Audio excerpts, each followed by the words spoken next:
Candidates for Delhi Council members and supervisor in the November 7th general election participated in a question and answer forum sponsored by the reporter on October 26th. Hello, everyone. Thank you for coming. I'm probably already red because it's hot. But if I turn red, that just happens when I talk in front of people. So I first want to thank you all for coming. And can everyone hear me? Is my level good? Okay. All right.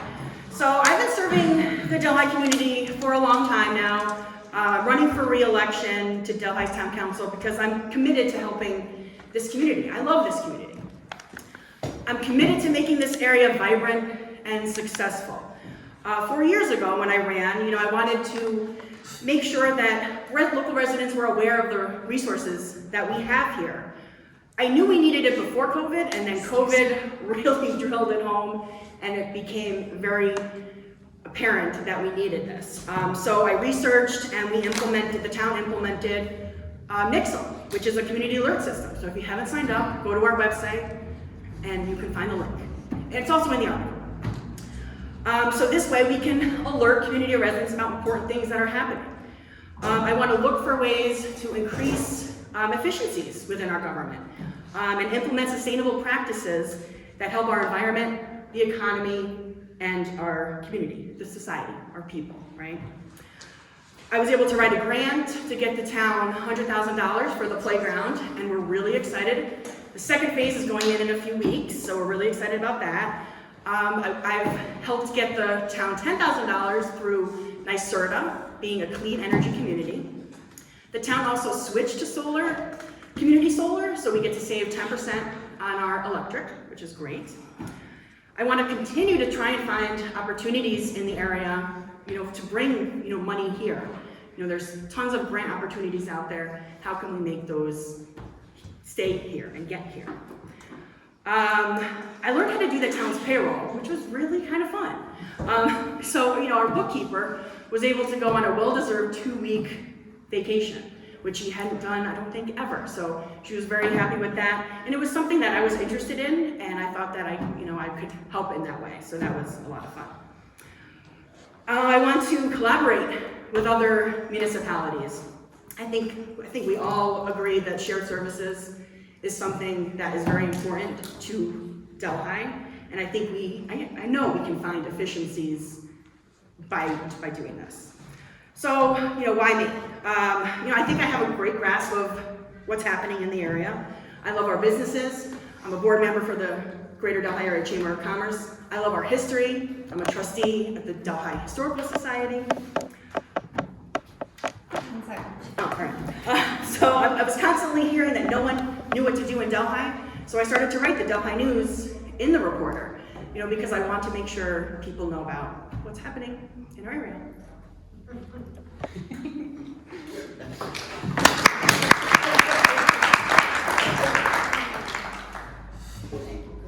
Maya. Hi, my name is Maya Boukai, and the two most common questions I get asked are, how do you say your last name? And Lillian said it correctly. It's Boo like Halloween and Kai like rhymes with sky. So Boukai rhymes with Delhi. The second most common question I get asked is, why am I running for office? So at a young age, my parents instilled, don't complain unless you're gonna offer a solution and take action. So I was approached to run for office after getting involved locally with the village when the village proposed paid parking. And once myself and a few other community members realized that this wasn't a parking issue, it was a loss of revenue issue, we started exploring alternatives in order for Delhi to increase the revenue. And one of those ways that we approached it was through a host benefit or a pilot. So the county takes a bunch of property tax off the rolls because they own so much land here. And a lot of municipalities receive a yearly fee from different entities in order to compensate. So we thought that was a good idea. We approached the finance committee and made a request. And during that meeting, I was really concerned about the attitudes that were exhibited by some of the board members. They called us selfish for our ask. They told us we didn't understand what was going on and that this was a big issue that, we couldn't wrap our brains around the nuances of this. So all that did was really further my effort to become a more informed community member. And while trying to become informed, I realized really how difficult it was to obtain just basic information. So a few of the goals that I would have at the county level: transparency, communication, and accountability. At the county level, I'm not afraid to ask unpopular and tough questions. I've already done that. At the town level, my first priority would be reinstating privilege of the floor. Second, it would be investigating ways to maximize shared services, and on that same note, looking at investment strategies that would maximize revenue and minimize risk, and that way we could stretch every tax dollar that we're receiving. Lastly, the Joint Comprehensive Plan was something that was developed about 10 years ago. It really has not been implemented in any kind of formal way, and so involving the community and people that are still, people that participated in that Joint Comprehensive Plan are still here in the community today, and seeing if they would be interested in once again taking a look at that document and revamping it so it applies to the things going on today. So a little bit about me: I grew up in Southern California. That's where I went to college. And that's it. Perfect. No, it's all good.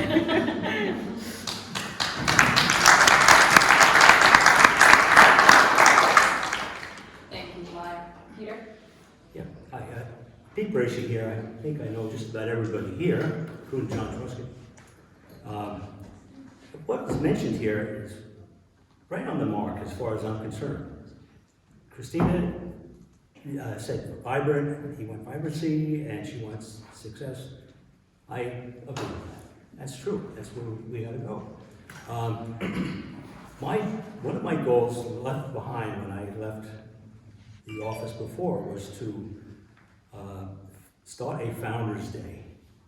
In other words, after I started the Historical Association when I was supervisor, that was my next goal. And as you can see, I wasn't able to complete that goal because I left office. But if I get in, I'm going to immediately work on that. I've already met with both the village and the town's historic person, and so we're right on line. We have the deed to the property. We're gonna seek grants, which I was looking at when I was in. It's an easy do. And being an independent now takes a lot of stress off a person. You're not captive to either party, and you can speak more freely, and you don't have to give a damn about what anybody thinks, because you're independent. I always had that, that was always kind of an impediment for me. Like I mentioned, getting along, and I think it was you mentioned that trying to team up. I teamed up with Mr. Truscott when he was mayor and I was supervisor to disband the rural fire department. At the time, it was it was difficult to do because there was a lot of sentiment against doing that. And we got it done. The two of us teamed up together and got it done. When I was mentioning partnerships, John Meredith used to be, he's passed away, great guy. He was the supervisor of the town of Walton. We teamed up together. It took a while, and we decided we wanted to see. New York City had such a stronghold on their water. Their water is our water also. And so we did a series of films. We went up to Skinny Atlas Lake and made a comparison. And we petitioned the New York City people, the water supply people, for recreational use of the waterways, and it paid off. You have now recreational boating, but not motorized boating. That was the next step. So if you go to Skinny Atlas Lake and take a look at what they have and what is possible here, you understand that that's a really important goal here for sustainability and also for the economy. Thank you.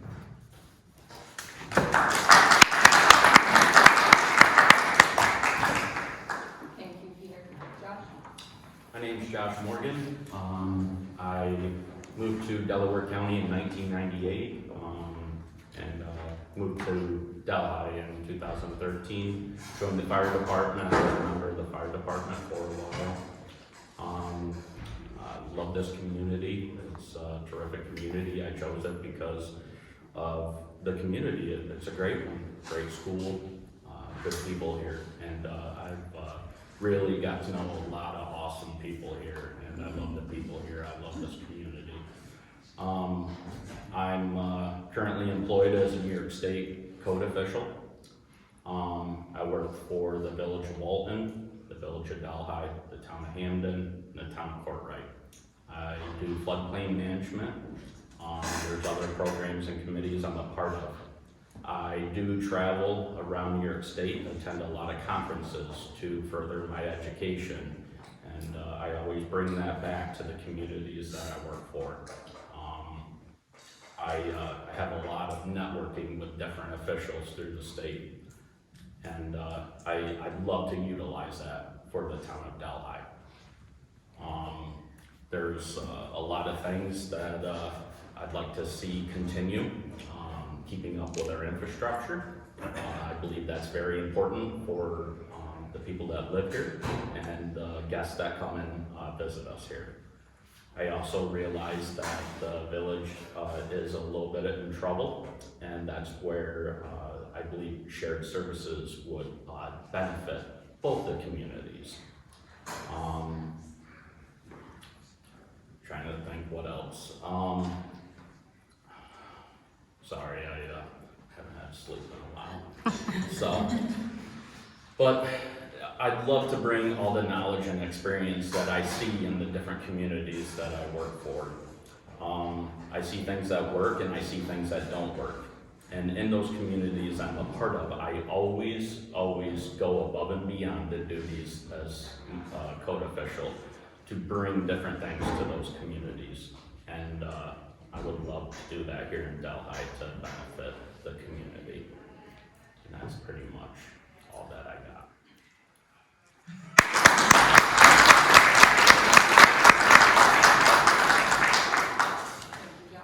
Amy? Hi, everyone.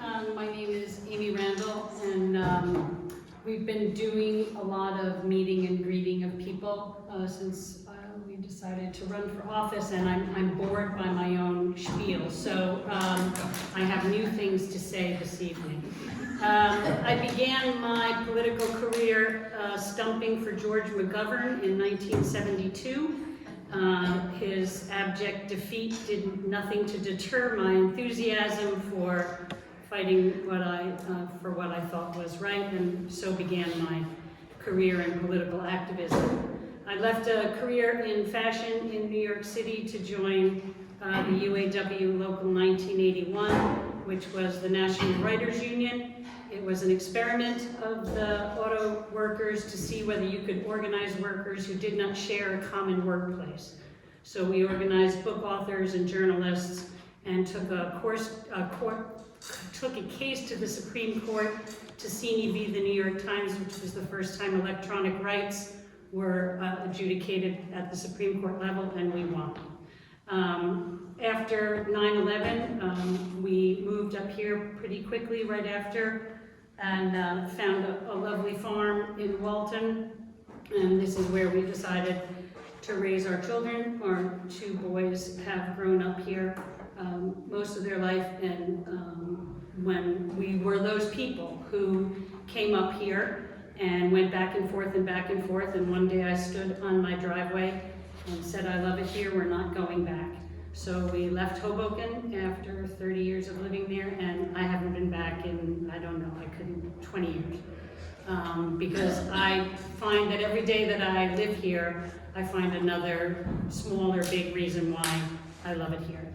And I'm committed to this community, and I'm committed to making sure that more people understand the value of small town life and what we can accomplish when we don't constantly think of ourselves as different or apart from, but the same community that wants the same things for our children and our seniors and everyone who enjoys it here.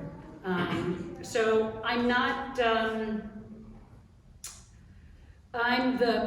the world is filled with people with really great ideas, and I love ideas. I think they're totally awesome, but I also have great ideas, but I get stuff done. And you just have to look at my resume to see that I'm the kind of person who doesn't just come up with pie-in-the-sky notions, but actually implements them quite successfully. So that is why I would like you to vote for me. Thank you very much. Okay, so we are going to start the first question with Maya.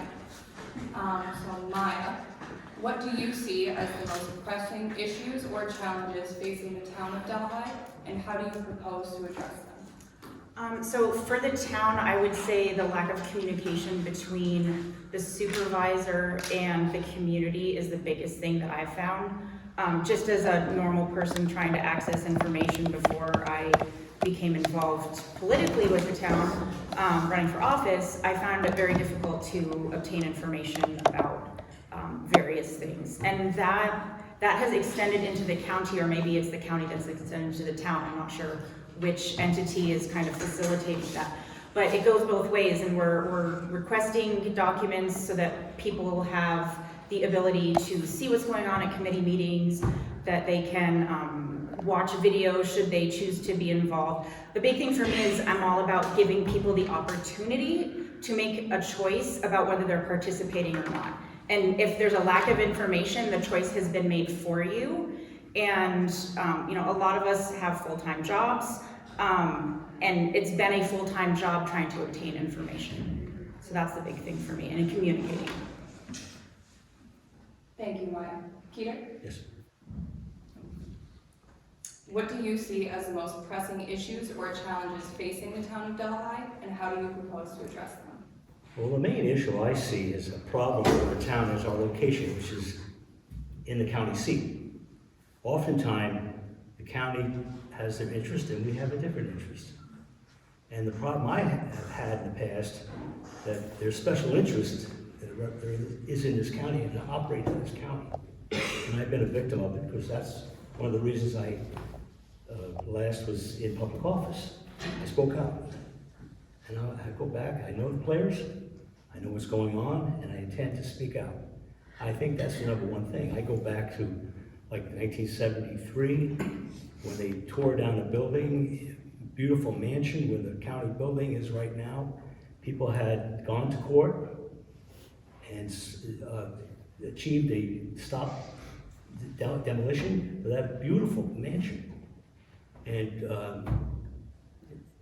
the judge at the time issued an order disbanding the order to stop work, and the equipment for that, to demolish that building, was sitting in the back of it, and they tore it down in the middle of the night. So that was the first thing I noticed. There's all kinds of property being sold here, it's outrageous prices. So I say special interest, that's the number one thing. Of course, communication, as Maya mentioned, is very important. And I tried to do that, and I think I was successful doing that. And I would continue to try to do that, but I would go back with the intent of trying to gather, the board's different than when I was on it. So I don't know the players, I don't know all of them. But I'll try to, if I get back on, I'm gonna try to coordinate with them, and I'm gonna talk to everybody, put my position out there, Democrat, Republican, alike, and try to form a cohesive agreement to seek this stuff out. Thank you. Thank you, Peter. Josh, what do you see as the most pressing issues or challenges facing the town of Delhi, and how do you propose to address them? The raising cost of living, everything is going up. It's absolutely crazy. The cost of buildings, the cost of hiring someone, materials, food, everything is getting really expensive. And raising taxes to employ people, it's just not a good thing either. So we need to think about different things that we can do to keep the cost down, or try to help at least, and try to stay underneath the cap. The tax cap every single year would be beneficial. But also, we need to do shared services. Shared services, create a new building, try to get like Elm Street. That building is, the town building is in prime location for a good business that could be in there. If we could do a shared services building and apply for some grants to make it energy efficient, so the cost of maintaining that building and running it could be lower. I'm sure there's lots of grants out there that could help. Courtroom. If we could give them their own section and not do that with shared for having meetings, that could get funded quite a bit, and that could help with the cost of things. Definitely need to look into different grant opportunities and just to lower the cost of operating the town and the village, if we could do that together. So that's pretty much what I've got. Thank you, Josh. Yeah. Amy? What do you see as the most pressing issues or challenges facing the town of Delhi, and how do you propose to address them? Elizabeth, we can't hear you. Oh, I'm sorry. Here, let me repeat the question one more time. What do you see as the most pressing issues or challenges facing the town of Delhi, and how do you propose to address them? The most pressing issue, to my mind, is this notion that there's all these separate factions that exist here. And that some factions are more important than other factions. And this whole notion that, like Josh just brought up, about shared services is taking that us and them ideology that seems to pervade a lot of the conversations that I've had with people over the past couple of months and gets rid of it. There's no reason why the town and the village can't work together to lower costs and think about streamlining some of the things that both entities do on a daily basis. And if we took that spirit of cooperation and then used it in other areas, like, for instance, what do the seniors need in this community? And who's listening to the seniors? And who needs to, open up communication with that group of people? And who's talking to the college students? And why do we not like college students? And do we like college students? And how are we helping the college students integrate into our community? And so I've already sort of laid the groundwork for talking about those things, and I find it kind of remarkable that I get resistance when I start to bring groups of people together. Because I just don't think that anything that we do in the town of Delhi should be a partisan issue. I think it should be a Delhi issue. And just because someone doesn't vote the way that I vote doesn't mean that I can't work with them to bring together people for a greater good. And I just, I'm excited about the notion of putting all of that us and them stuff aside to get work done. Thank you, Amy. Christina? What do you see as the most pressing issues or challenges facing the town of Delhi, and how do you propose to address them?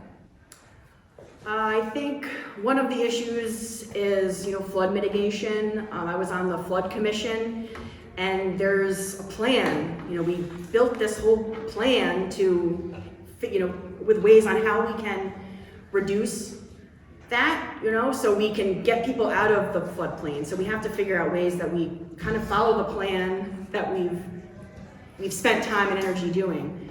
Housing is another one, and we had a plan, through the comprehensive plan, housing was one of the issues. So the village and the town we have this plan for housing. So we have to go through and start following these plans.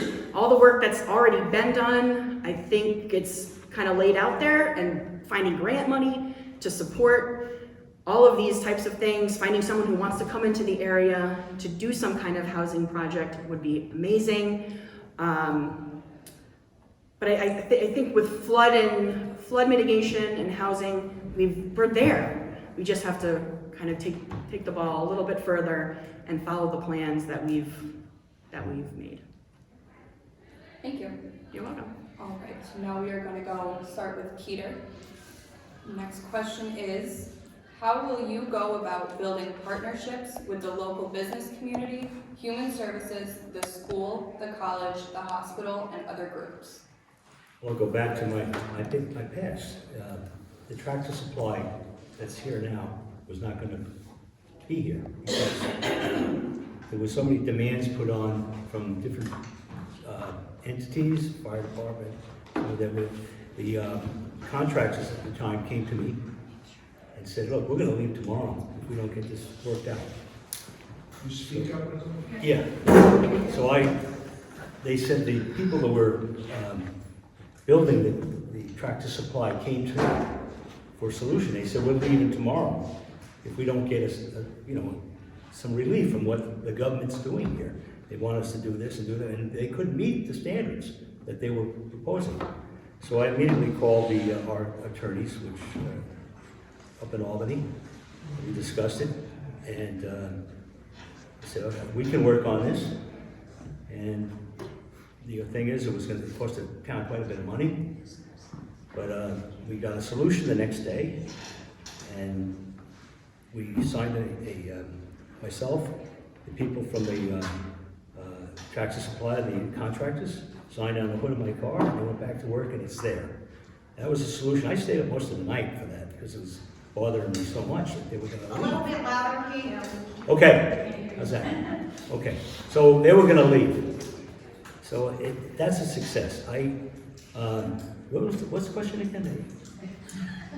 How will you go about building partnerships with the local business community, human services, the school, the college, the hospital, and other groups? Well, I'll continue as I did before. I just knew everybody. I mean, if we had an issue, I addressed it. I mean, it was so many times.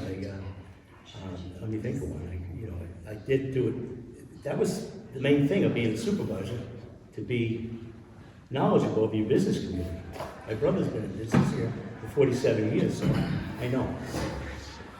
Thank you, Peter. Josh?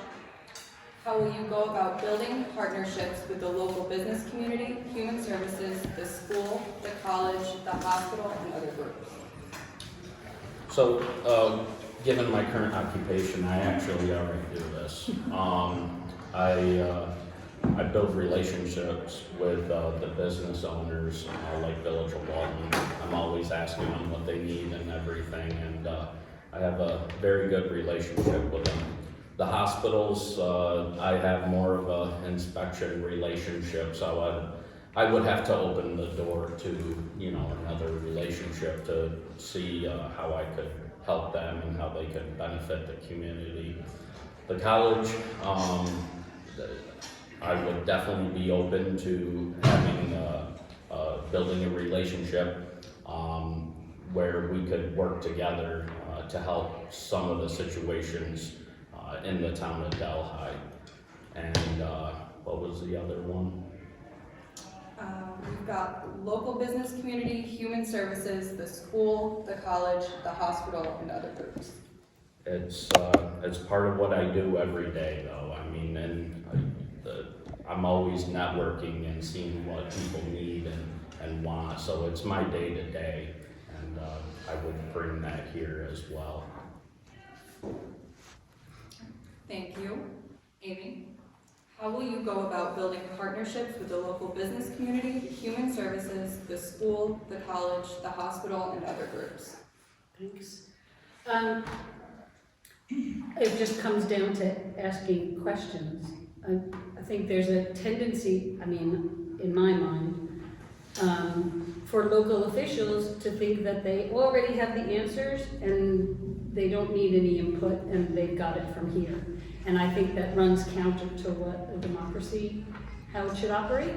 And all of those stakeholders that you mentioned contribute to the health of the community, and so their input is essential to coming up with solutions. Of course, there's going to be times where those solutions are at odds with one another, but unless we ask as a town council, as elected officials who are here to serve, then we're presupposing that we know what's best.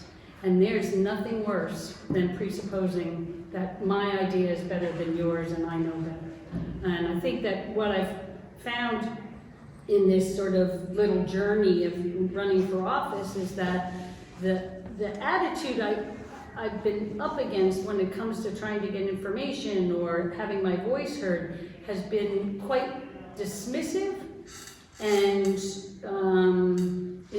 bordering on insulting, as if I'm not going to get the information I want because A, I won't understand it, which is a little bit scary, or I'm not entitled to it.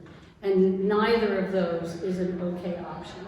So I think if the basis of the communication is one of asking people what they need rather than telling them what they need, that's the way to begin to change the whole dynamic of how we work with all of these stakeholders. Thanks. Thank you. Christina? How will you go about building partnerships with the local business community, human services, the school, the college, the hospital, and other groups? I think it's inviting them to the table. And with the comprehensive plan, we have, we're due for another one. We have to get all those voices together so then we know what everyone's issues is and we can then move forward together and all help each other. I think it's just a matter of getting us together, get this comprehensive plan, redone jointly between the town and the village. And once everyone airs out, what their needs are, I think there's enough smart people in this community that we can, get together and, make some great things happen. But it's definitely not going to happen if we are doing it kind of individually and, alone, right? The town's not going to be able to do everything. The colleges are going to be able to do everything. If we can get all of these groups together when we start to do this new comprehensive plan, I think the partnerships have already been built. We just have to keep building, and making them bigger and better. Thank you. Maya? How will you go about building partnerships with the local business community, human services, the school, the college, the hospital, and other groups? So going off what Christina said exactly, the Joint Comprehensive Plan already is a formula and has a whole entire section called the Action Matrix. And what the Joint Comprehensive Plan identified was 8 different areas that the community took a survey on and identified as important to them. So that work has already been done. What we need to do now is look and see, are these issues still applicable today? I can tell you offhand, yes, they are. And the action matrix of this plan, it's an 80-page plan, identifies we need to reach out to SUNY for this component. We need to reach out to the hospital for this component.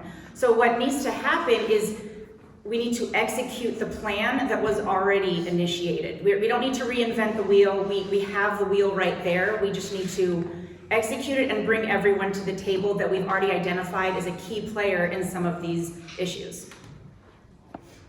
Thank you. All right. We will start with Josh for the next question. Josh, with the recent influx of immigrants from the southern border to New York City and what appears to be an attempt to move those immigrants to counties outside of New York City, what is your stance on this specific issue and how would you work towards making the stance on this issue? Sorry, let me repeat that. What is your stance on this specific issue and how would you work toward making the stance on this issue for Delhi? If you are running, oh no, doesn't apply to you. Sorry. No, that wasn't. Did everybody hear the question? Yeah, did that, sorry. If I can repeat Okay. it one more time, I will. Yeah, repeat it, please. Okay. With the recent influx of immigrants from the southern border to New York City and what appears to be an attempt to move those immigrants to counties outside of New York City, what is your stance on this specific issue? And how would you work towards making the stance on this issue for Delhi? So we already have issues here in Delhi. We have a housing crisis. I'm not sure if we have the resources where we can sustain the immigrants coming here. There's nothing against it or anything at all, but as far as them coming here, how are we going to provide for them? What do we have for them? I don't know. Are we going to get resources from the state? Are they going to build something? Are they going to fund it? I don't know. But that's my biggest concern is we already have people that are looking for housing and we have nothing here. Where are we gonna put them? So that's my stance on it. It's neither negative or anything as far as the immigrants go, but if we had the resources to put them somewhere, or we got answers of where to put them or how, I would be for it, but we don't have anything here and we're already in need ourselves. Thank you. Amy? With the recent influx of immigrants from the southern border to New York City and what appears to be an attempt to move those immigrants to counties outside of New York City, what is your stance on this specific issue, and how would you work towards making the stance on this issue a policy for Delhi? Sorry, Josh. I figured it out, sorry. The most interesting words in the question are appears to be. So we're not actually dealing with a concrete migration of people to the area. We're dealing with what appears to be a migration of people to the area. The fact that the county took it upon themselves to call it a state of emergency and retaliation for that is sort of a misuse of what a state of emergency is. And I'm assuming that will continue to be litigated.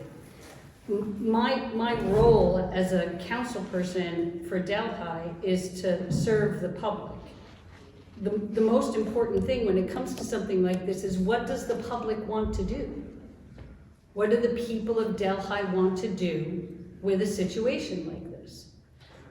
How I feel about it is not germane to the conversation. What is germane is what we're going to do as a community to either accommodate people where we have, like Josh says, very little housing to begin with.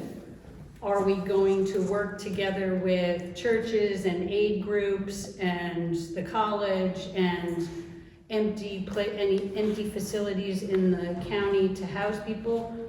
It has to come from the people of the community. This is the only way something like this works.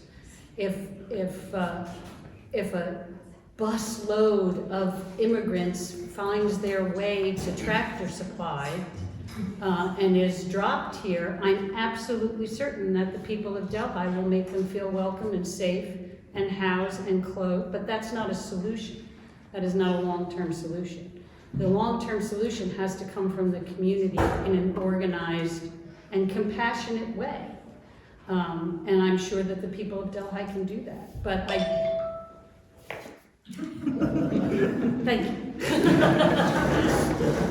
Thank you, Amy. Christina, with the recent influx of immigrants from the southern border to New York City and what appears to be an attempt to move those immigrants to counties outside of New York City, what is your stance on this specific issue, and how would you work towards making the stance on this issue a policy for Delhi? So I think we have plenty of jobs for immigrants. If they were to make it to Delaware County, into Delhi, we definitely have plenty of jobs, but we do have other things that we're gonna have to figure out. And that's housing and transportation. You know, how are they gonna be able to, where will they live? I think there is a need, you know, for people to come into this area, to work in this area. But we do have to figure out the infrastructure on how we can make that happen, how we can, you know, get them the proper documentation so they can, you know, work in our area. I think it would be great to do this. We would have to figure out how this can all work, and hopefully that there would be, you know, a plan that we could develop before this would happen, so we could make sure we have the resources, you know, for them. Because we don't want people to get here and then, you know, then what, right? I think we have to make sure we do that before it happens. Thank you. Maya, with the recent influx of immigrants from the southern border to New York City and what appears to be an attempt to move those immigrants to counties outside of New York City, what is your stance on this specific issue, and how would you work towards making the stance on this issue a policy for Delhi?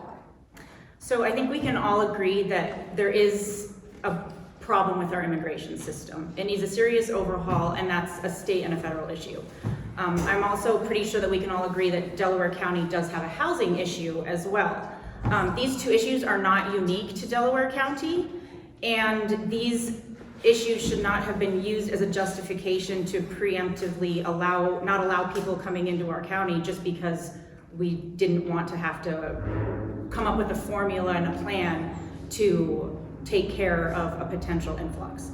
So where I believe the town supervisor's role comes into this is communicating the situation to the community and soliciting feedback and letting them help make the decisions whether we do take on an immigrant population or we don't. I mean, one thing to keep in mind is that these people are here legally. They are trying to seek asylum. They crossed legally in order to obtain asylum. These aren't people that are hiding and came across the border and, you know, they've gone through the proper procedures. So what we need to decide as a community is this something that we can take on? And I have a problem with a board of supervisors that did not solicit any feedback from their community, made unilateral decisions on behalf of an entire county, and didn't seek input from other groups that are historically willing to take on this type of a task. And I think that's where, that's my biggest problem. I mean, we can't solve immigration, we can't solve the housing crisis, but we can solve the lack of communication. Thank you. Peter? With the recent influx of immigrants from the southern border to New York City and what appears to be an attempt to move those immigrants to counties outside of New York City, what is your stance on this specific issue, and how would you work towards making the stance on this issue a policy for Delaware? It's a perplexing question. Having been on the committee chair for the Speak up, please. having been on the committee as the committee chairman of the Social Services Committee, this most expensive part of our operating government is social service. Okay, so I look at it. I couldn't possibly imagine how we could raise funds to support any more than we're already supporting. The mandates on us from New York State are unbelievable. You know, some of them are unjustified, but we have to play to that game. I think my solution would be, I would get a hold of my local senator and people in Albany and raise hell about it. They got to help us. You know, that's the only thing. We're not financially able to take care of our own, and I know that. You know, anytime there's a person breaks down on Route 17, they don't have any, and they're indigent. We have to take care of them. We got to bring them in, and they're building housing, I guess, right now for them. And it's always been a problem. Mental health, for instance. Mental health, we looked at trying to farm mental health out. It's a very expensive operation.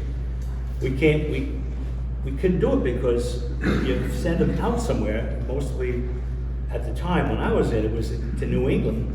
It was double the cost of what we could have done in here, but it's still prohibitive. These costs are so, that's the biggest, I'd say that right now is the biggest problem we have. And somebody mentioned, why aren't people, why aren't the board dealing with it? I'm an advocate for opening all our meetings to public. I wanted that when I was in, I was opposed. I wanted it for the town. I actually enjoyed it. When they come in and tell me things, and I said, maybe the guy's right. And to close them out is, to me, a big problem. Thank you. Thank you. For the next question, we are going to start with Amy. Amy, what ideas do you have to involve residents in advancing the Delhi community? I have so many ideas. Thank you. One of the things I discovered when I lived in Hoboken, we started this group of young moms. We basically sat in a park and cried and talked about losing our hair and that we had these babies and we didn't know what to do with them. And it was and we grew this community of moms into this enormous force that became a pretty big political force in town because there was a need. And the notion of volunteerism was born out of pain and need.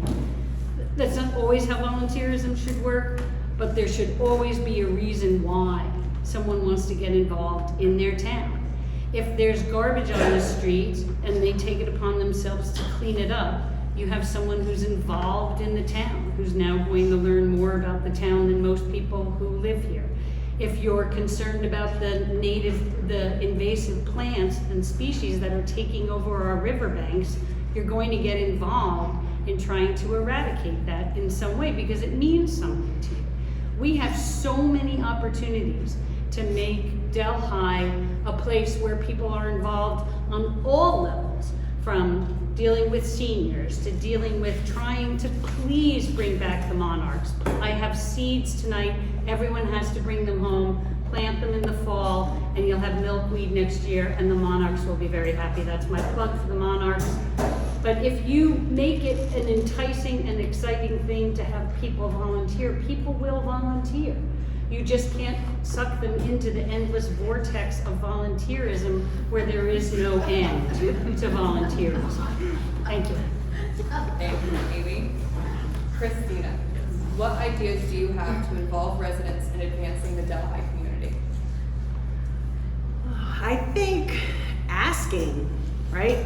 We have to first ask, figure out what we need, ask people. You know, I know there are people in this community who want to help, and I think they're willing to help, and we see that every day. You know, there's so many groups that are across this great community that are helping in every little way, and I think, again, kind of bringing them together, we can do even more to advance this community. So I think it's bringing people together, all of these various groups that are already doing the volunteer work.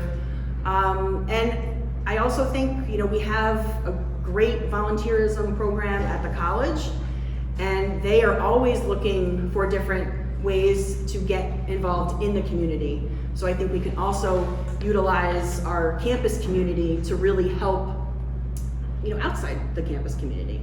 I think that would, they have to be a seat at that table as well. I think that's. Thank you. Maya, what ideas do you have to involve residents in advancing the Delhi community? So one thing that I had discovered through talking to people is that there's a lot of people with a lot of different ideas that cater to their strengths. So like, for example, someone approached me and said, wouldn't it be great if we had doggy poop bag dispensers on Main Street? So when people are walking their dogs, they can get a bag. And it's like, that is a great idea. And these are little things that people are passionate about, where if they're able to receive a little bit of funding, I don't know how much a dispenser costs, maybe one for each side of the street, let's say it's $500 each, that's something that someone had an idea, they can approach the town or the village and then see their idea come to fruition. I think that's the way that you build community. Is we can talk about hypotheticals, and I'd love to do this and I'd love to do that, but it's really saying, you had this idea, take the ball and run with it. And I think if we can encourage people, someone had a great idea with a kite day. I don't remember the nuances of it, but if this is something that that person is passionate about, it would be great to offer an opportunity where people can submit their ideas to the town board, potentially even a shared thing with the village, and the village and the town could fund these, I don't want to call them micro grants, but it's essentially a micro grant to have an idea implemented that they're passionate about. And I think that's how you build community and you get traction for people to continue being involved in Delhi. Thank you. Peter, what ideas do you have to involve residents in advancing the Delhi community? Well, as I said before, we open up the period of time of every meeting where people can come and stay. I mean, a structured time period, not an out, go free for all, where they can come up and address the issues, and we can speak with them right in public. Right now, you go to a county, when I was on, everybody, myself and one other, wanted that. And it makes the meetings harder, it makes them longer, but you have to be willing to accept that when you propose that. And having people come and advise you of things that are occurring, help your job. You can't do it. I'm amazed. That's still the number one issue. But what was the other part of the question? What ideas do you have to involve residents in advancing the Delhi community? Well, I can speak to what I did in the past. I got people to come together. What was the committee I formed? It was, it had to do with, the swimming pool was one thing that I was involved in. I would go back to my past. A lot of the things I did. I love meeting with people. I love to be with them, and I teamed up with Janet Swinburne one time, looking for a plan for housing in Delhi, and I wasn't successful, even though the people that were going to fund this were forced out of here through politics. So I do that. That's what I do, and that's what I will do. Thank you. Josh, what ideas do you have to involve residents in advancing the Delhi community? So I'll be honest, I haven't really thought about anything with this until now. It's hard to engage with the community. Volunteering is going down. A lot of people don't want to get involved. A lot of people don't want to attend meetings. You see very few attending meetings. You're going to have to do something different. I know that here in Delhi we do have some social events.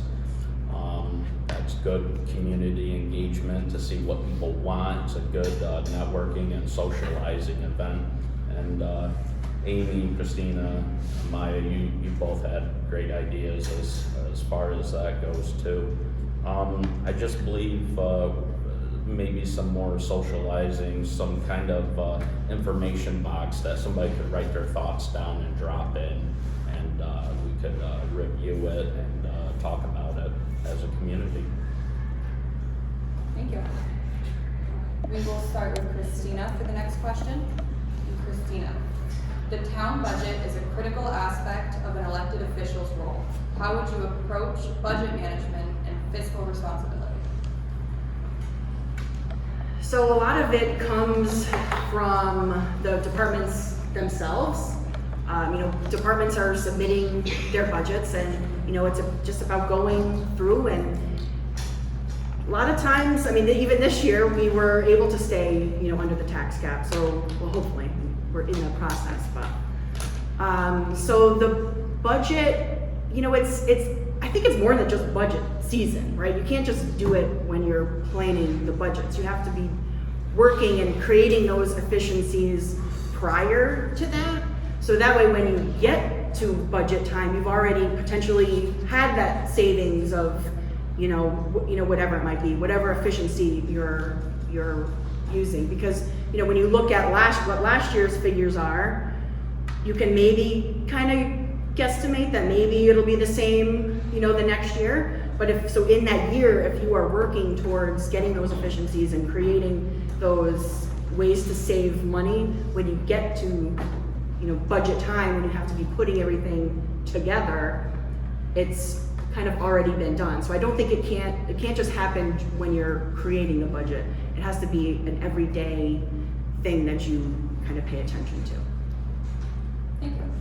Maya, the town budget is a critical aspect of an elected official's role. How would you approach budget management and fiscal responsibility? Okay, so for the first thing for me would be through shared services. I don't think people understand how critical it is and how at a disadvantage the town and village are by the county not having a shared services plan. The county was mandated to provide a plan to the state sometime in 2016 or 2017. They never did that.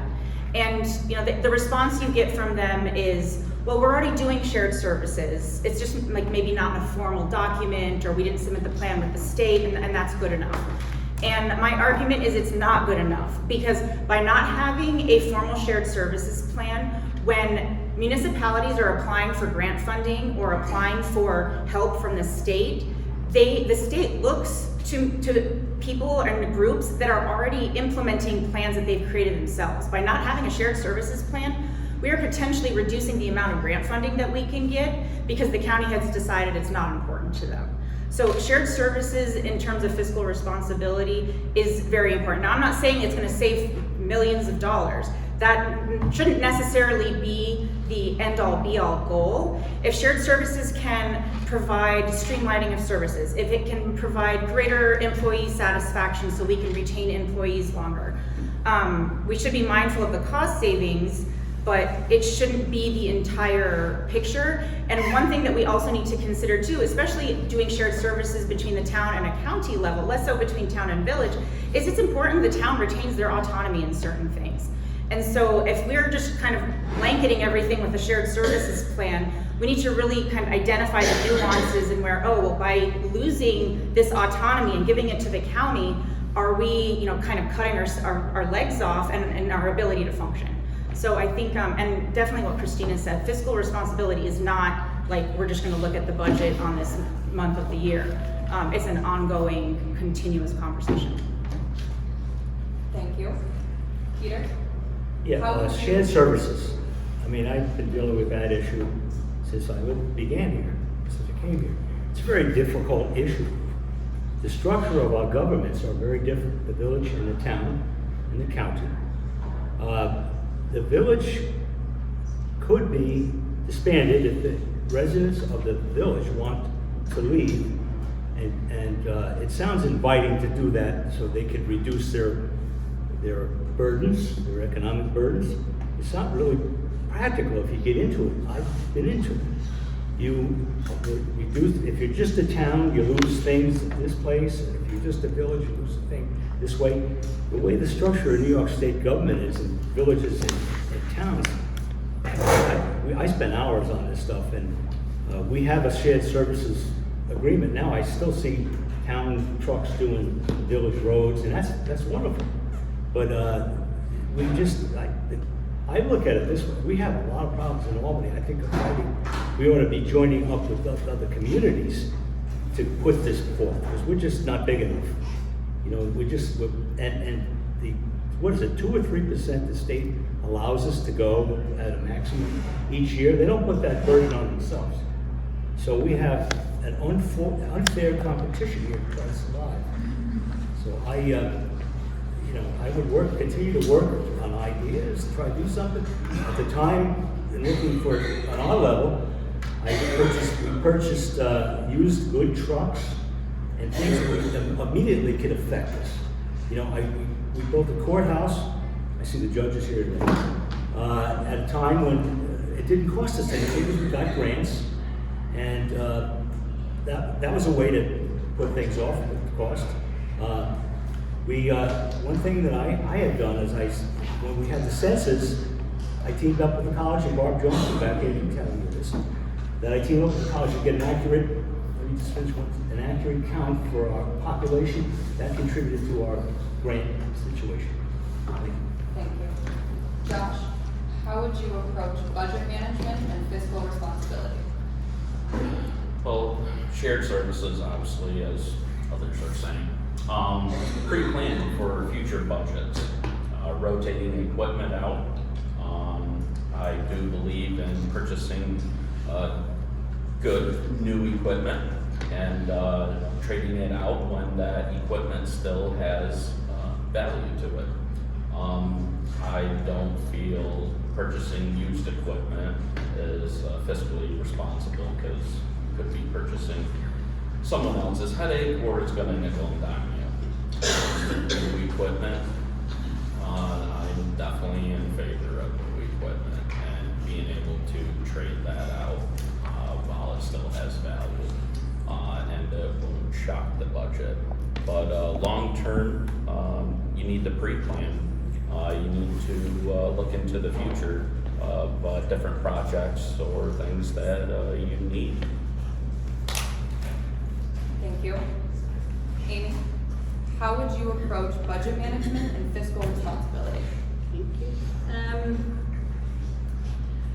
It's a question for me of efficiencies and looking at where things are efficient and where they're not, because there's probably an opportunity to streamline a lot more things than it was even possible 5 years ago. But there's an app for everything now. And there's no reason why local government can't avail itself of the technology that is out there to make things more efficient. The other part of it is the fiscal responsibility. I just have one sort of example that boggled my mind. So I went to this Clean Path New York meeting at the Village where they talked about this power that they were going to send downstate, and they were going to use our land to get that power down to, and in exchange for this, what they're going to do to the land, Delhi, because it's where the point of where it begins, will get $500,000. Now that seemed like an awful lot of money, but I thought they meant $500,000 a year, because they're going to be sending the electricity in perpetuity to New York City. But it was only $500,000. Now that's not fiscally responsible, and the person on the other side of that negotiating table should have known that, and should have driven a much harder bargain that was driven, because that would benefit us for a very long time. And I know that $500,000, I would like to have $500,000 personally. That's an enormous amount of money. But it's a source that was overlooked, and I think that is fiscally irresponsible. And if I were sitting at that negotiating table, we would have gotten a much better deal. Thank you. The next question will start with Maya. Maya, Delaware County spending and building seems to happen without any input from the community. How can citizens have a voice in this? And an example was given of the transportation building at the corner of Main and Bridge Street. Did everybody hear the question? One more time, Elizabeth. Delaware County spending and building seems to happen without any input from the community. How can citizens have a voice in this? So, just the question itself, it seemed to have happened without any input from the community. That's an underlying theme at the county level. And the buck stops with the town supervisor in Delhi. That's who Delhi elected, and that's whose job it is to inform the community of issues that not only pertain specifically to Delhi, but that could have an effect on the greater community outside of Delhi as well. So, for me, informing people of when public hearings are happening, that and giving them the choice to attend if they want, the county, discouraging the county from buying up village and town property would be another way to mitigate that. The county kind of is the top of the hierarchy. The village has very little say in aesthetics and all of that kind of stuff. The county can just go in and do what they want to do, and it's exhibited by that building on the corner of Bridge and Main Street. So I think there's been situations where the county has wanted to do specific things, such as like there was buying a farm that and it involved a bridge that was millions of dollars to have dual access to that space for the DPW. Once the community understood the situation, they mobilized and prevented that from happening, and it forced the town supervisor to vote no on it. I think that is going to be our biggest asset, is knowledge. And it's not knowledge in that I'm going to tell you what's happening and tell you why I'm doing what I'm doing. It's I'm going to seek out, I'm going to provide you with the knowledge. Let's figure out how we can work together as a community to prevent these situations from impeding the goals and ideals that we've identified in the Joint Comprehensive Plan. I mean, it's crazy to me. Quality housing was one item, and we wanted to make sure things aesthetically blended in on Main Street. If we were to allow new building, aesthetically blend in. But that building does nothing to aesthetically blend in with the existing environment. So I think that's it. Thank you, Maya. Peter?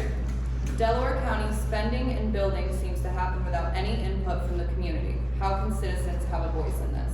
Well, I don't have enough time to tell it. But what Maya said is 100% true. You look at that new building they put up, I call it the Lego building. Does that look like Delhi to you? You know, I'll go back to when my first term as supervisor. I'd been on maybe 4 or 5 months, I was down at my brother's shop, and one of the workers said to me, well, I guess the county just bought Wickham's. I said, no. You know, they couldn't have, because I'm on the board, I would have known. Well, guess what? He was right. He was right, okay? I went to the county, I raised hell with them, they just work under the surface, and I have no reason to believe it isn't occurring today, but they work under the surface and get things done. And if they're not telling you, you don't know. So that, you need somebody in there that knows the system and realizes the way things operate. You know,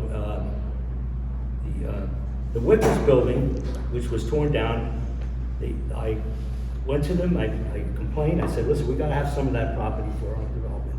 We gotta have it. Lo and behold, I guess they said, okay, sure, we'll let you have it. Lo and behold, I got a buyer for it. It was another healthcare facility. They wanted a walk-in, they built a one-story walk-in clinic, okay, with services outside of the present healthcare situation. I met with a tremendous amount of opposition to that. The issue at the time was that, according to them, was that the lot was too small for the one story. Now look what's there now, okay? I had an agreed price of $250,000 to purchase that property. Tax for nothing, it's not worth much. But the county had other plans, you see. They tore down, in my opinion, they tore down a completely good building, structurally, you know, good, in the old highway thing, but that's another story. Thank you. Thank you. For council candidates, I am going to ask a different question. Josh, what ideas do you have for working with other entities such as DOT and the police to reduce reckless driving and improve pedestrian, cyclist, and motorist safety in Delhi?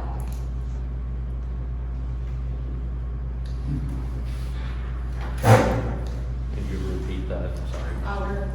What ideas do you have for working with other entities such as DOT and police to reduce reckless driving and improve pedestrian, cyclist, and motorist safety in Delhi? Communication with the police department, with the committee, and as a council member, contacting DOT to see what the issues are. It's definitely like difficult, like say with the crosswalks and everything. All you can do is just repeat to the state, there's issues, like obsolete with the crosswalks here, obsolete with the handrails that were just installed with the sidewalks, but it's one of those gray areas. The DOT has the right of way with and what they do. You just need to voice everything that the community is saying and move it towards DOT and try to get action taken on it. Thank you. Amy, what ideas do you have for working with other entities such as DOT and police to reduce reckless driving and improve pedestrian, cyclist, and motorist safety in Delhi?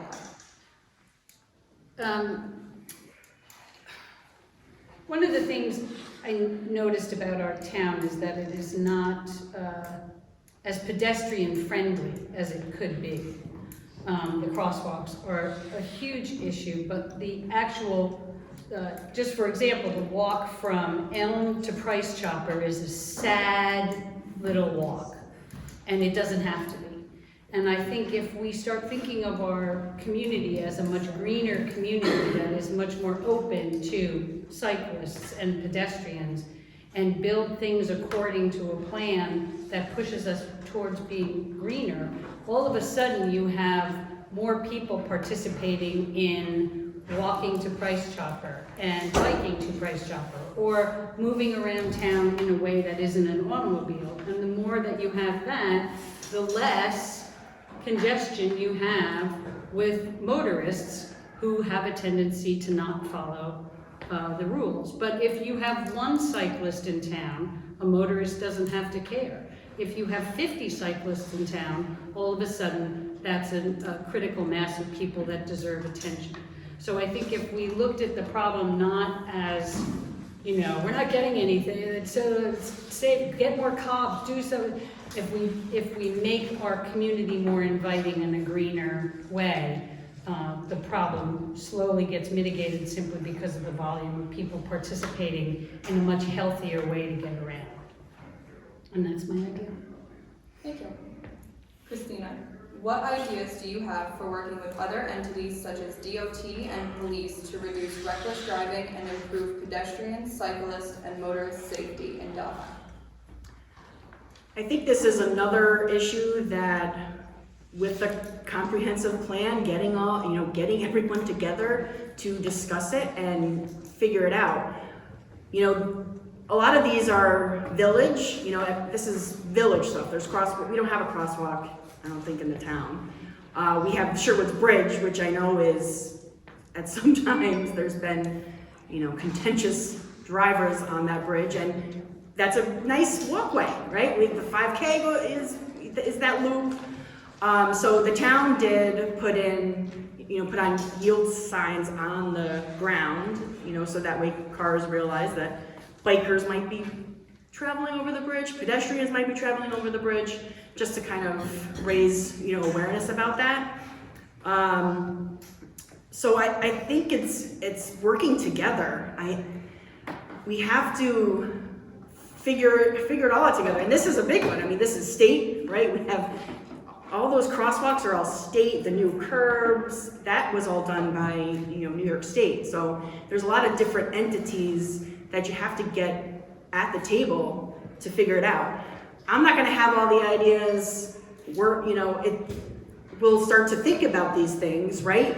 But I think it's getting together. When we create these plans, these are the issues that we want the community to bring, so we can then make sure that we look at those to see how we can make things better. I mean, I would love bike racks, because I do bike, right? So I'm like, oh, I want to stop at this place to get something. Oh, where am I going to hook my bike up to? One of the signs, on the street. That's kind of what you have to resort to, or you just don't stop at that business, which is what we don't want. We want people to be able to stop safely in the town and shop. Thank you. Next question, we'll start with Peter. Peter, how will you look for funding for infrastructure for the town roads if the state denies CHIPS money reimbursement? And CHIPS is Consolidated Highway Improvement Projects. At our level, that's a good question, because I wouldn't know how to sit here except to raise my voice very loudly to the representatives. That's the only way you're going to get anything done there. But can I say something about safety? I want to get this out. They said this. The DOT, okay? When they came to me as a supervisor about the Kingston Street Bridge, they came to my office and we're going to be looking at the bridge, maybe redoing it. And I said, okay, where's your boss? Who's your boss? Well, I want to see him. Come on down. So we went to the bridge, we looked at it, I said, you want to do this and do that? I said, no, you're not going to do that. You're going to give us a new bridge, and it's going to be no less than the bridge at Walton or Bainbridge. It would have straightened that road out, safety, 90-degree turn. And I basically said to him, if you don't do it, we're going to sue you. That would be money, I would gather money, we'd sue them. And I got out of office, and guess what? The next supervisor didn't think that was important. For a year and a half, we drove from, the most unsafe thing you can have for kids and everything going across that bridge. And we're stuck with this old dilapidated 1948 bridge. So I think any of this stuff that is beyond our ability to solve here, we need to go outside. And you need to take this is where we live. We need to be very strong in opposition to people that want to do other things, and that goes for the county government also. County government uses us like they own us, okay? And that's the way it's been. And I would be in there, and I know the players, or it was the way it was. I don't know all of them, but if I'm in there, we're going to look for all these things. Thank you. Thank you. Josh, how will you look for funding for infrastructure for the town roads if the state denies CHIPS money reimbursements? Grants, although CHIPS money is a grant, but kind of like what Pete said is you're gonna have to call everyone, senator, everyone, and go to Albany and get this situated because we rely heavily on that. And there's no way that the local taxpayers can afford this all on their own. Thank you. Amy, how will you look for funding for infrastructure for the town roads if the state denies CHIPS money reimbursements? So all of this talk about how the county, is so pervasive in the town of Delhi and what the county wants. Well, there's rights, but there's also responsibilities, and they have a responsibility to the town of Delhi to help us with if CHIPS money is denied, then we have to say, well, we have to look at that from the county's point of view, not just us alone. And what is it, 75% of the buildings in the town of Delhi are county property? They're their roads too. So that becomes a responsibility of a much higher authority that can help and assist in a much more meaningful way to get us the money to fix those roads. Thank you. Christina, how will you look for funding for infrastructure for the town roads if the state denies CHIPS money reimbursements? Google. I mean, you have to find grants for that, because there is no way that we would be able to do that with, raising taxes. That's not happening. So we have to find grants. We have to find, did this happen somewhere else? What did they do? How can we, capitalize on and figure out how we can maybe do something with that here? Because if that happens, the roads aren't gonna get fixed because there's not gonna be the money to do that. And we would definitely have to advocate to our state representatives, everyone would hear Delhi knocking on their door and probably every other town in the state, because I don't think any town in the state could handle having that money not funded. So definitely would have to find somehow a way to get a grant to fix that, or reevaluate the plan for our roads. And I think we have pretty good roads in our town, and we want to keep them that way, right? And if we don't have this CHIPS money, that would be very, very difficult. So we would need grants and knocking on the doors of our higher elected officials. Thank you. Maya, how will you look for funding for infrastructure for the town roads if the state denies CHIPS money reimbursements? So I think this is a perfect example of how the town of Delhi could use this clean path power line that is going through, it's Delhi, Hamden, Hancock, and Colchester. Those are the 4 Delaware County communities that are going to be affected by this clean path energy line. When the Marcy line, I believe that's their name, when the Marcy lines were built, however many years ago they were built, Hamden received their town hall as compensation, and Delhi received, I think it was the highway department building. And while that is great, like that was probably a need at the time, I think we need to get a little bit more creative with our demands that we put upon the state. Alaskan residents get a check for oil every single year. It's a resource that the community has agreed to provide to the rest of the country, and they are fairly compensated for it. So one way would be to request, okay, you're gonna be using our roads for these clean path lines, you're gonna have to maintain them and access them. We want you to maintain our roads for us. The highway department is one of the most expensive departments for any of these municipalities. And if we can offset, an exchange of money doesn't necessarily need to occur in order for there to be a reciprocity. So this is one way that they're gonna have to maintain those roads anyway, so they have access to them. It behooves them to maintain them properly for the good of the community. And I think this is one way that we can get a little bit creative. And this is not something that isn't being done already. I believe I don't know which county it is, but they have negotiated to where their roads are maintained, maybe not yearly, but they're maintained by the state as a benefit for the state coming in and taking natural resources from the community. Thank you. I believe, yes, all right, good. This will be our last question, and we will start with Josh. Josh, can you share your thoughts on the role of technology in local government and how you would leverage it to improve services and transparency? Technology, social media, it's a good tool, but it's a hurtful tool. A lot of misinformation out there.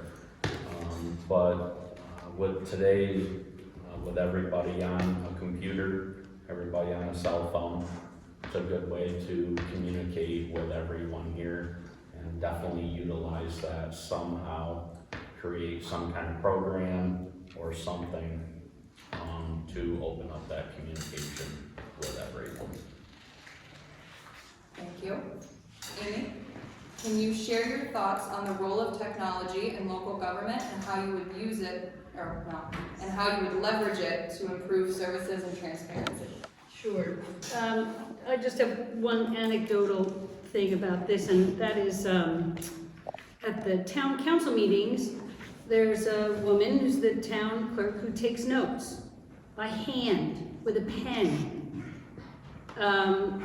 There are at least 15 services that I've used in my professional life that transcribe a voice into text immediately, and most of them are free. I suggested 2 of those platforms to the council members so this woman doesn't have to take notes anymore. This is not 1950, and you don't need a stenographer. All of these things aren't here to replace human beings. They're here to allow human beings to do work that is valuable, not repetitive. So every time I hear people say, oh, technology is going to take away my job, technology is going to give you a better job. Technology is going to do the things that you do that you are too smart to do. There are thousands of platforms out there that could help with the efficiencies of how governments run. And I've spent the last 10 years of my life working as a co-writer and writing partner for the world's most efficient man. So I know very well the beauty of a platform called Trello, which is a project management tool that I actually got the Democratic Committee of Delhi to use for their elections, and it stopped people from sending group emails that went on and on and on. So there are a number of ways, big and small, to make governments as efficient as a startup or a Fortune 500 company. Thank you. Christina, can you share your thoughts on the role of technology in local government and how you would leverage it to improve services and transparency? I love technology. I think we've already started using technology at the town, with the implementation of Nixle. That's a great way for residents to get the word out about, various events. Hopefully there's never anything that's really bad where I have to actually send a voice call to people. But because not everyone has a cell phone, not everyone has the ability to get on the website to fill out a form or view our documents, that kind of thing. Not everyone has those tools. So with Nixle, if there was a dire emergency, I'd be able to create a voice message that would then get, sent out to the entire town. Every year, we get a new import of those phone numbers. Through the website, has been revamped. There's a lot of ways we can utilize the website so that people can go there and find the information that they're looking for. And if there's something that's not on the website that you're thinking, oh, that should be on the website, let me know. Please reach out and I can get it on there. It's very easy to get information uploaded, documents, all of that stuff, can be on there. So I think that's a great way to, keep informing the community. We just transferred to Microsoft 365 at the town, which is really exciting. We can have shared folders, and I'm so excited. So I'm doing a training session in a couple weeks, so we can get the, people who use the email, like, it's not just email. There's like Word documents and Excel documents. There's Teams where we can actually do like Zoom. It's not Zoom, it's Microsoft, but it's the same kind of thing, a virtual meeting. So there's lots of opportunities coming with transferring over to this Microsoft 365. Can't wait. Thank you. Maya, can you share your thoughts on the role of technology in local government and how you would leverage it to improve services and transparency? So at the town level, you can tell technology is Christina's baby. And I think it's important to let people focus on what they're passionate about.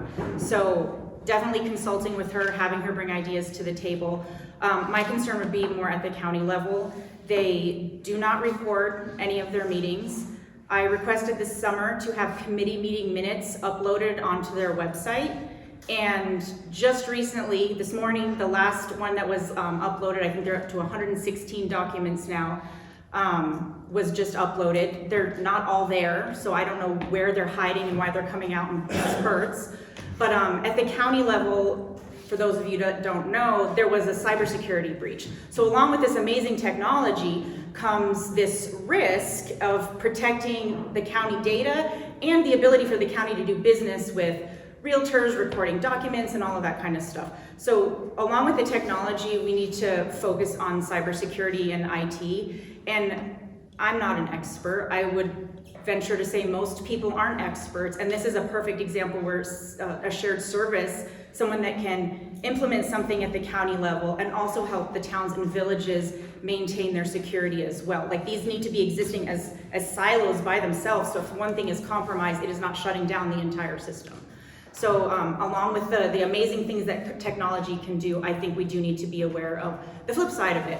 And basic thing, there's not a way to communicate with your the town level. The towns have email addresses, but if you want to talk to your supervisor, there is no way to email them at the county level. It's a post office box and it is a phone number. And these are just antiquated ways of functioning that, while they may work for some people, the option is not there for someone who just wants to shoot an email and at their leisure can have a response from their supervisor. So I'm all about options, and that is one way that IT and technology can be helpful. Thank you. Peter, can you Well, share? listen, everybody here said just what I mean, this is great. I mean, they know what's going on as far as technology. I'm a complete believer that the next step in technology is going to embolden us. It's going to get us ahead.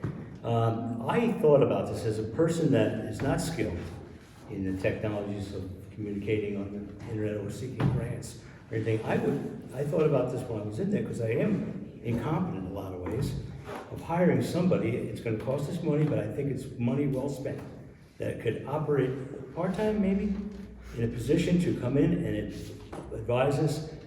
We send our job, whatever we're looking for, go ahead, go after this, do that. And whatever that costs is going to bring dividends back, whatever we have to pay to have that service. I think we need to do that. That's how I direct it. I can't get nitty gritty like Christina can. And that's it. Thank you. Thank you. Okay, so we've reached the part of the program.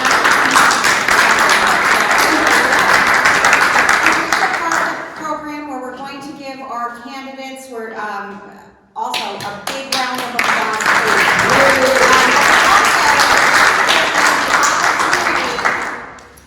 to give you their last few remarks. And my last remarks are, please vote November 7th. Early voting starts October 28th. Technology is so important. The county may not videotape, the towns may not videotape, but the reporter does. And so I encourage you to visit our website often. And so we'll now go with the 3-minute summaries from each of the candidates, and Where are we starting? We are starting with Amy. Okay.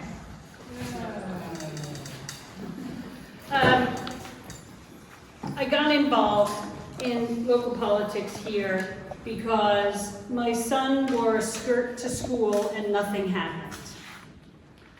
I spent the entire day waiting for the phone call from school to meet at the emergency room because my son is queer and I absolutely was convinced that he was going to be hurt by expressing his full self at Delaware Academy. And I was pleased as punch that nothing at all negative happened to him. I didn't like the fact that he wore black socks with his skirt, but that was a minor detail. I was so thrilled that when I was asked to bring the Pride Proclamation forward at the town council meeting, I imagined that this was a slam dunk of slam dunks, and that it would be a joyful day where I could go home and tell my son that the town of Delhi was going to celebrate everybody who lived here, regardless, and that love was love, and Delhi believed that. And that is not what happened. The council tabled it and said that it needed to go before legal. And whatever that euphemism is for we're not going to deal with this. And so I mobilized in the way that I was taught to mobilize, and I got enough people to sign a petition and enough people to say that they would come to the next meeting and try to advocate on behalf of a Pride Proclamation. And it was truly one of the most exciting evenings of my life, to watch democracy in action. And it was at that moment that I realized that whatever happens on the national front or the state front or whatever doesn't really get me as involved as what happens at the local level. And that if on one night, one person made a difference that makes all the difference to my son and people like my son, that they know that they are welcome here and that there is nothing to fear living here, then I consider that to be a profound service that I would like to continue come November. So, vote for me. Thank you.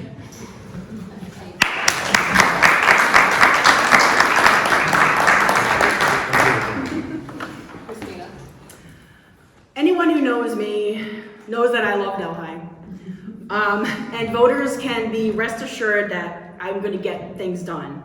My work, my volunteer experience, combined with my ability to leverage available resources and connections, make me an asset on Delhi's town council. So I hope that you will vote for me and re-elect me.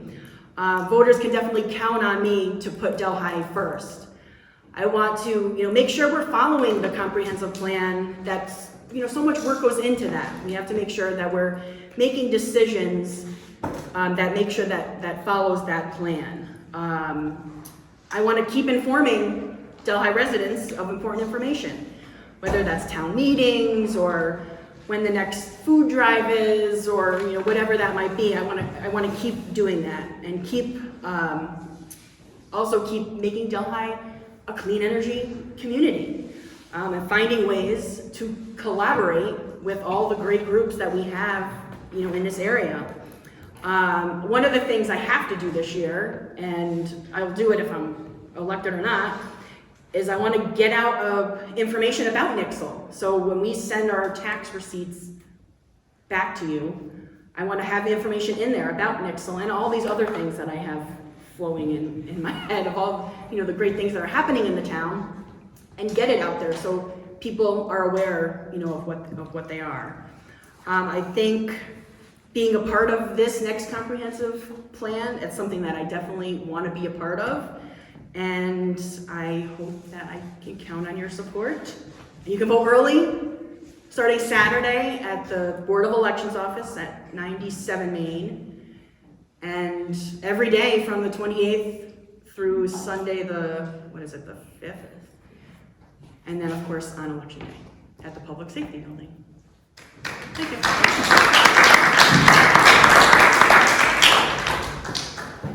Maya.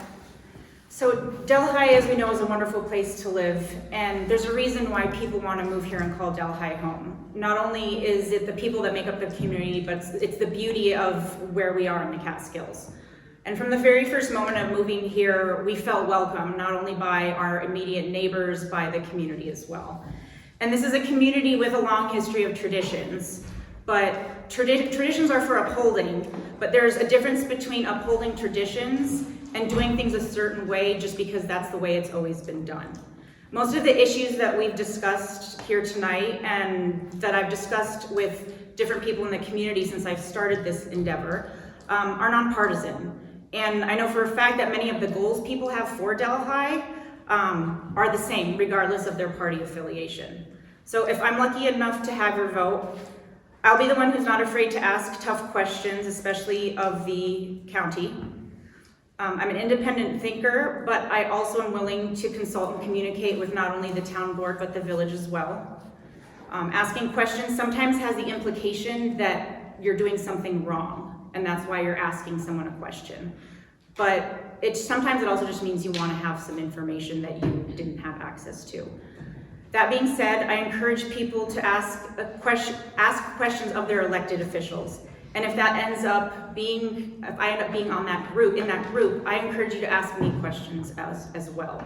I plan on having open lines of communication through office hours before town meetings if elected. And some people have expressed concern that because I'm an outsider coming in and trying to run their town, that this could be a problem. And while I understand that concern, to me, running the town doesn't mean that one person comes in and makes all the decisions for you. That's an antiquated and ineffective way of being a leader. To me, the role of supervisor is to facilitate collaboration and communication throughout the board and the community, and is to discover solutions and come up with ideas together. So I've been really fortunate to live in a lot of cool places with different people and all sorts of backgrounds, and I really think that that's an asset because it requires an openness of mind and a willingness to explore different ideas and perspectives that might not be similar to your own. A leader needs to be able to listen, ask for feedback, not take criticism personally, and inform the community of what's going on. A leader opens doors, they are not a gatekeeper. If elected, that's what you can expect from me. And remember, Boukai rhymes with Delhi.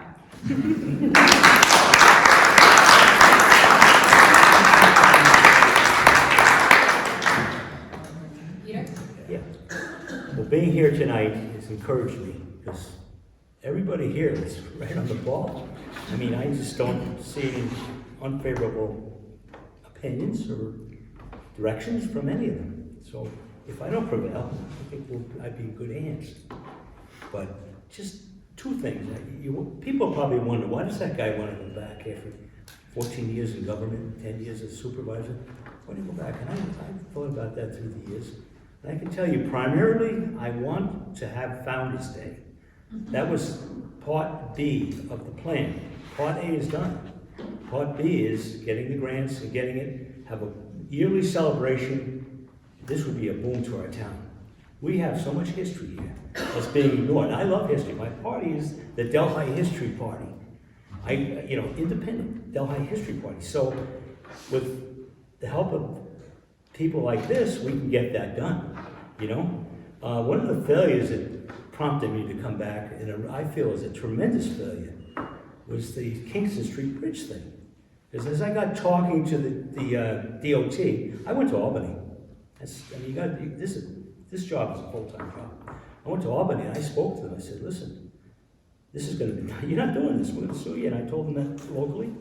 And he started talking about what would happen if we went from Sherwood's Drive across the river. There would be no interruption in traffic. Remember, you waited a year and a half or something to get through the bridge. And then he started talking about us maybe possibly getting the island where the flower store was. And okay, and they knew that they weren't just going to do it. And then I heard from a DOT person that afterwards it cost them almost as much to fix that old bridge with the right-hand turns as to build a new one. So I think the commitments, and I think everybody here is committed. I know other people on the Board of Supervisors when I was on they fall asleep in the meeting. You know, you just have to have that commitment that you want, a burning commitment to make your community, like I said it earlier, even though you knew, the commitment to do something for your community. Thank you.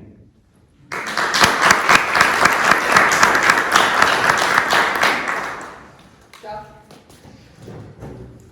I started in the town of Delhi with zoning board of appeals.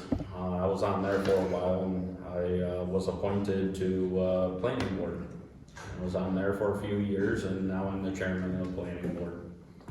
I believe my next step is to run for council.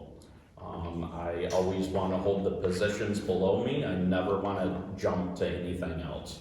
This is my next step. Let me bring new things and new ideas to the town of Delhi. Let me do what I do for the other communities that I work for. I love this town. It's a great town. I chose it, and I want to be a part of the growth and new people that come here. I offer a lot of good opportunities with the networking and everything that I have, and a lot of good ideas to bring to the table. So I just ask for you for the vote, regards of political affiliation. It doesn't really matter at this level of government. This is about our community. So thank you. To subscribe or advertise, call 607-464-4009.